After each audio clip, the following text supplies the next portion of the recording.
Hey adventurers, welcome back to BC Adventures. My name is Ryan Swan and we're in Seymour Narrows in Discovery Passage.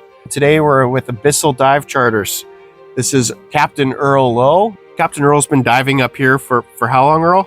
I've been diving here since 1990, so I'm just coming up on 35 years of diving in this area. It's actually the area that I learned to dive in. Seymour Narrows has some of the strongest currents in the world that we play with.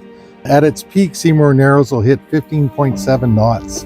And my understanding is there's only one place on the coast that gets stronger currents, Nawaco Rapids, and it's only like by a tenth of a knot more or stronger. It's wonderful that we can get time in to be able to dive the Narrows. The currents are low enough.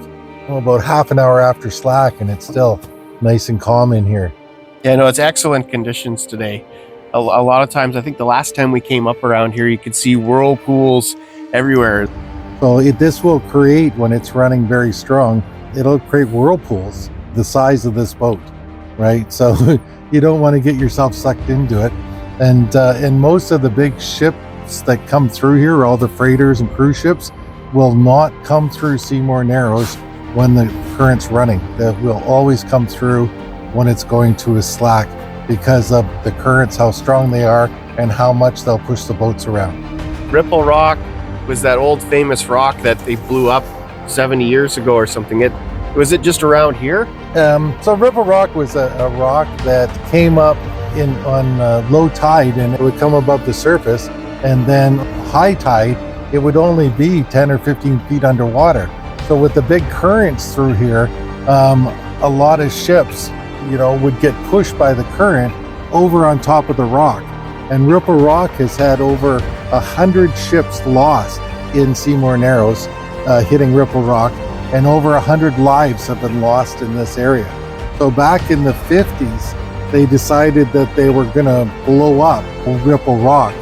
But, the story goes, and as far as I understand, that to start with, before they decided to drill down through Maud Island, underneath Seymour Narrows and up in and lay the explosives, that their first thought was they'd just bring a barge in, tie to the top of Seymour Narrows, drill down, throw a bunch of explosives in it and blow it up, right? Should take 2 to 3, weeks, and they, have it done.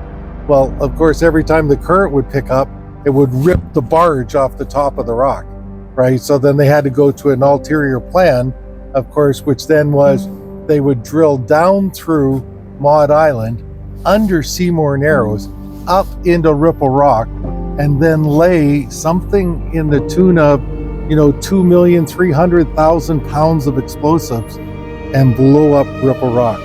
It blew up I believe in 1958. Instead of the 3 weeks, I think it took them 3 years with a crew of 80 men working around the clock to be able to do that feat.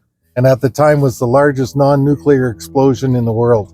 Oh. And I think it still could be.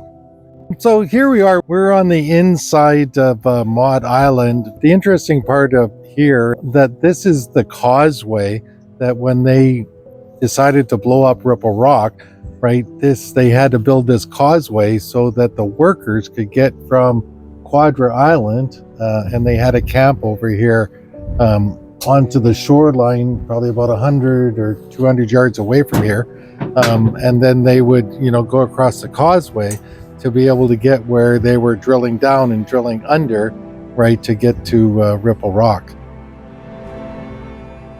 Ever dive through history? That's exactly what it felt like dropping into Seymour Narrows, right off the coast of Campbell River. Below the surface, it's beautiful, surreal even. But this place wasn't always so friendly. We're diving near where Ripple Rock used to be, before they blew it up. Yeah, they literally used over 1,300 tons of explosives to flatten an underwater mountain. The biggest non-nuclear blast of the world at that time. But what if they hadn't? What do you think diving would be like here now, with a massive Twin Peaks just waiting to wreck a ship? And here's a thought. How many fish do you think got caught in that explosion? Ever heard of fishing with dynamite?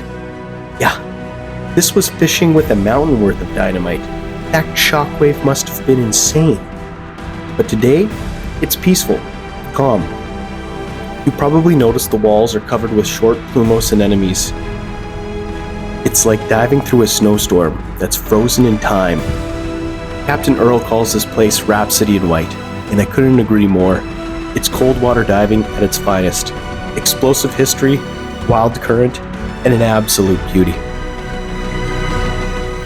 And we'll see you next time on BC Adventures.